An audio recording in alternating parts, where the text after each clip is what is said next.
اور کہتے کہ ہمیں اللہ کافی ہے، اور اللہ اپنے فضل سے اور اس کے پیغمبر اپنی مہربانی سے ہمیں پھر دے دیں گے، اور ہمیں تو اللہ ہی کی خواہش ہے،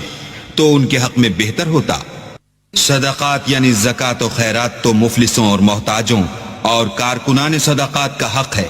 اور ان لوگوں کا جن کی تالیف قلوب منظور ہے، اور غلاموں کے آزاد کرانے میں، اور قرضہ داروں کے قرض ادا کرنے میں، اور اللہ کی راہ میں،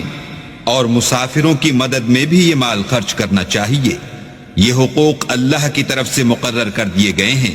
اور اللہ جاننے والا اور حکمت والا ہے۔ اور ان میں بعض ایسے ہیں جو پیغمبر کو ایذا دیتے ہیں اور کہتے ہیں کہ یہ شخص نرا کان ہے۔ ان سے کہہ دو کہ وہ کان ہی تو ہے تمہاری بھلائی کے لیے،